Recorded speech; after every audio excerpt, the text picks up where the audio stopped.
Sky news.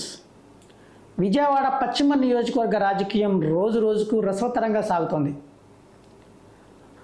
అభ్యర్థులు ఎవరికి వారు ఎన్నికల ప్రచారంలో బిజీగా గడుపుతున్నారు. అయితే ఎన్నికల కమిషన్ సంబంధించి నామినేషన్ల పర్వం పూర్తి కావడంతో ఇక మిగిలిన విత్డ్రాల్ పర్వమే మిగిలి ఉంది.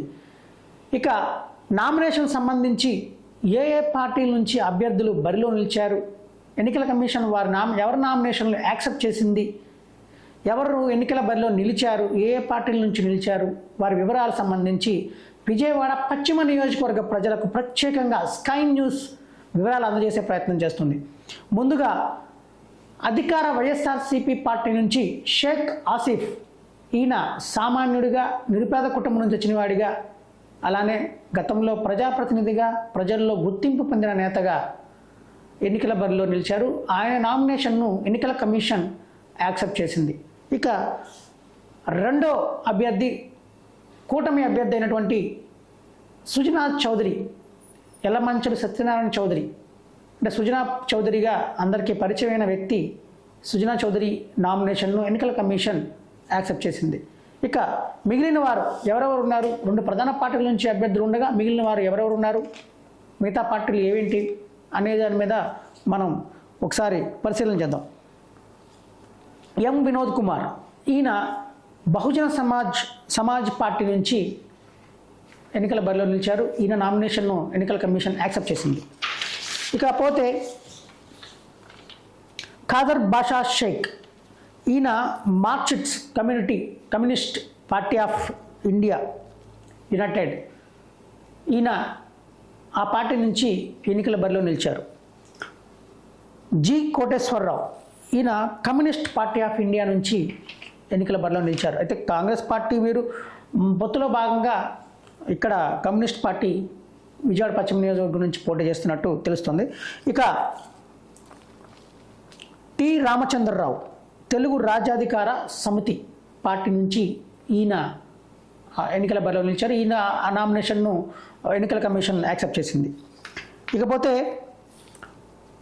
పరసా సురేష్ కుమార్, విజయవాడ పశ్చిమ నియోజకవర్గంలో పరసా సురేష్ కుమార్ పేరు కొద్దిగా ప్రాచుర్యం పొందిన పేరుగానే చెప్పాలి. ఎందుకంటే ఆయన కొద్ది ప్రజల్లో గుర్తింపు ఉన్న నేతగా ఆయనకు కూడా ప్రత్యేకమైన గుర్తింపు ఉంది. అలాగే ఆయన జై భీమ్రావ్ భారత్ పార్టీ నుంచి ఆయన ఎన్నికల బరిలో నిలిచారు. విజయవాడ పశ్చిమ ఎమ్మెల్యే అభ్యర్థిగా ఆయన పోటీలో నిలిచారు. ఆయన నామినేషన్ను ఎన్నికల కమిషన్ యాక్సెప్ట్ చేసింది. ఇకపోతే పోతిన వెంకట రామారావు, జై భారత్ నేషనల్ పార్టీ సంబంధించి మనం ప్రత్యేకంగా చెప్పాల్సిన అవసరం లేదు. ఆయన విజయవాడ పశ్చిమ నియోజకవర్గం నుంచి ఆయన పోటీ బరిలో ఉన్నారు.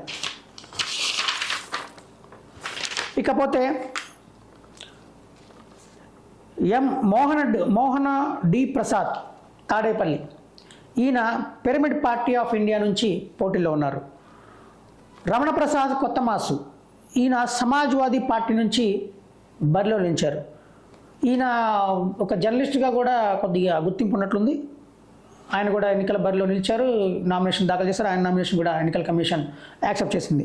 ఇకపోతే స్టూడెంట్ యునైటెడ్ ఫర్ నేషన్ నుంచి వెంకటేశ్వరరావు కోణంకి, ఈయన కూడా ఎన్నికల బరిలో నిలిచారు. షేక్ కాజావలి, ఇండియన్ యూనియన్ ముస్లిం లీగ్ నుంచి ఆయన కూడా ఎన్నికల బరిలో నిలిచారు. సాయిబాబు నక్కల నవరంగ్ కాంగ్రెస్ పార్టీ నుంచి ఈయన కూడా ఎన్నికల బరిలో నిలిచారు. ఇకపోతే ఇండిపెండెంట్ అభ్యర్థులుగా ఎవరెవరు ఉన్నారు అనే దాని మీద ఒకసారి పరిశీలన చేస్తే ఇట్టా భవానీ ఇండిపెండెంట్ అభ్యర్థిగా ఈవిడ ఎన్నికల బరిలో నిలిచారు. వి విజయశంకర్, ఈయన కూడా ఇండిపెండెంట్ అభ్యర్థిగా బరిలో ఉన్నారు. శ్రీరామ్ నాగమల్లేశ్వరరావు, ఈయన కూడా ఇండిపెండెంట్ అభ్యర్థిగా బరిలో ఉన్నారు. షేక్ గయాసుద్దీన్, ఈయన కూడా ఇండిపెండెంట్ అభ్యర్థిగా బరిలో ఉన్నారు. అయితే మొత్తంగా 61 మంది నామినేషన్లు దాఖలు చేయగా పూర్తి స్థాయిలో మనకు వచ్చిన సమాచారం మేరకు 17 మంది ఎమ్మెల్యే అభ్యర్థులుగా విజయవాడ పశ్చిమ నియోజకవర్గం నుంచి పోటీలో నిలిచారు. ఎవరైతే నామినేషన్లు యాక్సెప్ట్ చేయబడినాయో వాళ్ళందరూ కూడా ఎన్నికల ప్రచారంలో బిజీగా గడుపుతున్నారు. ముఖ్యంగా ప్రధాన పార్టీలైనటువంటి వైఎస్ఆర్సీపీ కూటమి అభ్యర్థి నుంచి సంబంధించి కూటమి అభ్యర్థి కూడా ఎన్నికల ప్రచారంలో దూసుకుపోతూ ఉన్నారు. అయితే వీళ్ళందరికీ సంబంధించి విత్డ్రాల్ టైం ఇంకా ఉన్న నేపథ్యంలో ఈ 17 మందిలో ఎవరైనా ఇంకా విత్డ్రాల్ చేసుకునే అవకాశం ఉందా, ఇంకా ఏమైనా తగ్గే అవకాశం ఉందా అభ్యర్థుల సంఖ్య అనేది మనం వేచి చూడాలి. రేపు 29వ తారీఖున ఈ విత్డ్రాల్ ప్రోగ్రాం ఉంది. ఆ విత్డ్రాల్ కార్యక్రమం అయిపోయిన తర్వాత పూర్తి స్థాయిలో మనకి అభ్యర్థులు ఎవరు ఎన్నికల బరిలో నిలిచారనే దాని మీద ఒక క్లారిటీ వస్తుంది. నాకు తెలిసి అయితే మొత్తంగా ఈ లిస్ట్ ఫైనల్ అవ్వచ్చేమో అని ఒక అంచనా ఉంది. టోటల్గా ప్రధాన పార్టీలైనటువంటి వైఎస్ఆర్సీపీ, కూటమి టీడీపీ, బీజేపీ అభ్యర్థుల నామినేషన్ల పర్వం పూర్తి స్థాయిలో పూర్తి కావడంతో ఇక ఎన్నికల ప్రచారంలో నేతలు బిజీగా గడుపుతున్న పరిస్థితి నెలకొంది. మరో నియోజకవర్గం నుంచి ఎవరెవరు అభ్యర్థులు ఉన్నారనే దాని మీద స్కై న్యూస్ ద్వారా ప్రత్యేకంగా ప్రజలకు తెలియజేసే ప్రయత్నం చేస్తాం. స్టే ట్యూన్, అలానే subscribe, like, share sky news.